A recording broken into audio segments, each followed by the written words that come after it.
ഒരു ഹിന്ദുവിനെ മറ്റൊരു മതസ്ഥൻ ചീത്ത പറയുന്ന വീഡിയോയാണ് ഇഷ്ടമെന്ന് അവൻ മനസ്സിലാക്കും.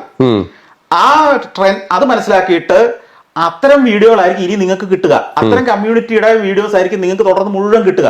അപ്പൊ നമ്മൾ വിശ്വസിക്കുന്നത് എന്താ? നമ്മൾ എന്ത് നോക്കിയാലും സോഷ്യൽ മീഡിയയിൽ ഹിന്ദുവിനെ ചീത്ത പറയുന്ന കിട്ടുന്നത്, അല്ലെങ്കിൽ നേരെ തിരിച്ച് മുസ്ലിമിനെ ചീത്ത പറയുന്ന കുറെ ആളുകളുടെ വീഡിയോ ആയിരിക്കും വേറൊരാൾ കാണുന്നത്. അവന് തുടർന്ന് കിട്ടുന്നത് മുഴുവൻ ഈ മുസ്ലിമിനെ ചീത്ത പറയുന്ന കമ്മ്യൂണിറ്റിയുടെ വീഡിയോസ് ആണ്. ഇതാണ് സോഷ്യൽ മീഡിയയുടെ ആൽഗോരിതം, അതിന്റെ സിസ്റ്റം എന്ന് പറയുന്നത്. അതിന്റെ ആർട്ടിഫിഷ്യൽ ഇന്റലിജൻസ് അങ്ങനെയാ വർക്ക് ചെയ്യുന്നത്. നിങ്ങളിപ്പോ എക്സസൈസ് ഇഷ്ടമുള്ള ഒരാളാണ്, ബോഡി ബിൽഡിംഗ് ഇഷ്ടമുള്ളതാണെങ്കിൽ ബോഡി ബിൽഡിങ്ങിന്റെ 2 വീഡിയോ നിങ്ങൾ കണ്ടെന്നിരിക്കട്ടെ, തുടർന്ന് വരുന്നത് മുഴുവൻ നിങ്ങൾക്ക് കിട്ടുന്ന മുഴുവൻ ബോഡി ബിൽഡിങ്ങിന്റെ ആയിരിക്കും. അതിന്റെ അർത്ഥം ലോകത്ത് വേറെ ആരും വേറൊന്നും ചെയ്യുന്നില്ലെന്നാണോ?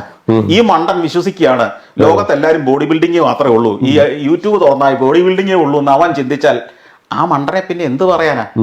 ആ മണ്ടൻ അങ്ങനെ ഇപ്പം അതിൽ നിന്ന് മാറ്റാൻ അവരുടെ നേതാക്കന്മാർക്കോ സമുദായ നേതാക്കന്മാർക്കോ ഒന്നും ശ്രമിക്കാറുമില്ല, അവരൊന്നും ശ്രമിക്കാറുമില്ല.